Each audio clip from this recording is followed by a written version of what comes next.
மகாபாரதம் பாகம் 44. பிரகதஸ்வர் முனிவர் கூறும் நலன் தமயந்தி கதை.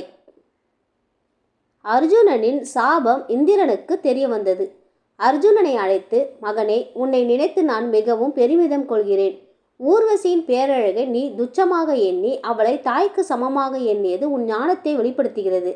ஆனால் அர்ஜுனனோ இச்சாபத்தை நினைத்து மிகவும் கவலை கொண்டான். இந்திரன், மகனே, நீ சாபத்தை நினைத்து கவலை கொள்ள வேண்டாம். சாபம் உனக்கு வரமாக அமையும்.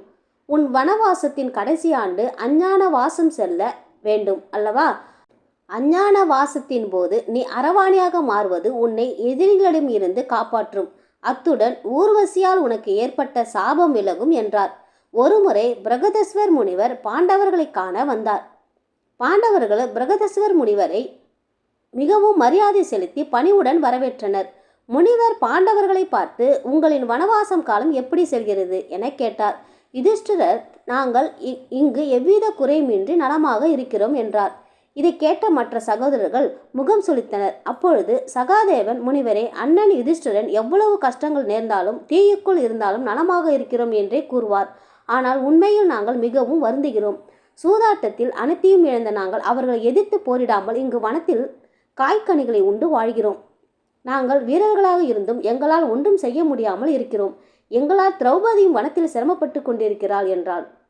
இதற்கு பீமனும் நகுலனும் எங்களின் கருத்தும் இதுவே என்பது போல் ஆமோதித்தனர்.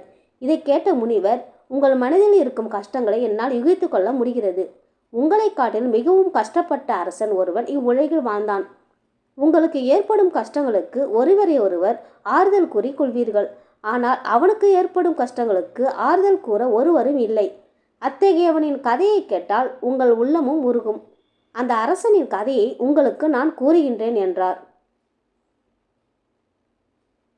இதை கேட்ட பின் அனைவரின் ஆர்வமும் அந்த கதையிலேயே இருந்தது. பீமன், முனிவர் அவர்களே, அந்த அரசன் யார் என்பதை எங்களுக்கு கூறுங்கள் என்றான். முனிவர், அந்த அரசனின் பெயர் நலன். நிஷத நாட்டில் வீரசேனனின் மகனாக நலன் என்றொரு அரசர் இருந்து வந்தான். அவர் உயர்ந்த குணங்கள் படைத்தவன், மிக அழகானவன், உண்மையே பேசுபவன், புலனடக்கம் உள்ளவன், வேதம் அறிந்தவன், படை வலிமை கொண்டவன். விதர்ப்பன் தேசத்தை பீமன் என்ற மன்னர் ஆண்டு வந்தார். தமண முனிவர் அருளிய வரத்தின் பயனாக தமன், தாந்தன், தமணன் என்ற 3 புதல்வர்களையும் தமயந்தி என்ற ஒரு புதல்வியையும் அடைந்தார். தமயந்தி நிகரற்ற அழகு படைத்தவள். விதர்ப்ப தேசத்திலிருந்து நிஷத நாட்டிற்கு வந்து நலனிடம் தமயந்தியின் அழகை பற்றியும் குணங்களை பற்றியும் வர்ணித்தவர்கள் எத்தனையோ பேர். அவ்வாறே நிஷத நாட்டிலிருந்து விதர்ப்ப நாட்டிற்கு செல்கிறவர்களும் தமயந்தியின் முன்னிலையில் நலனுடைய குணம், அழகு, ஒழுக்கம் இவற்றை பற்றி வர்ணித்தார்கள். அதனால் இருவர் உள்ளத்திலும் காதல் மலர்ந்தது. ஒரு நாள் நலன் தன் அரண்மனை தோட்டத்தில் இருந்து அன்னப்பறவைகளில் ஒன்றை பிடித்தான்.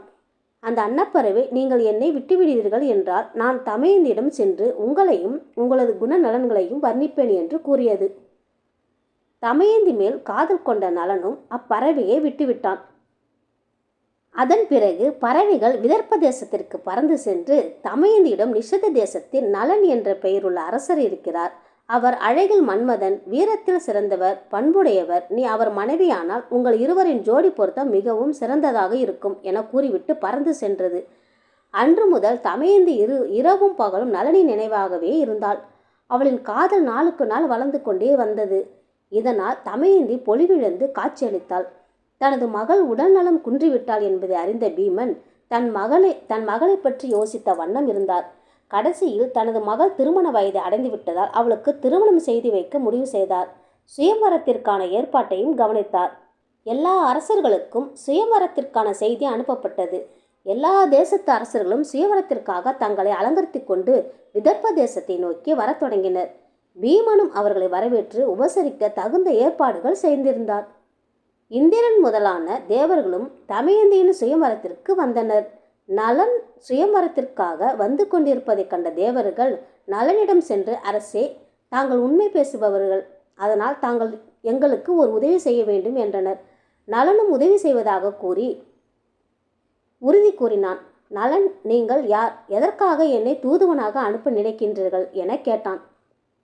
தேவர்கள், அரசே, நான் இந்திரன் இவர்கள் அக்னி, வருணன், யமன். நாங்கள் தமயந்தியின் சுயம்வரத்திற்காக வந்துள்ளோம்.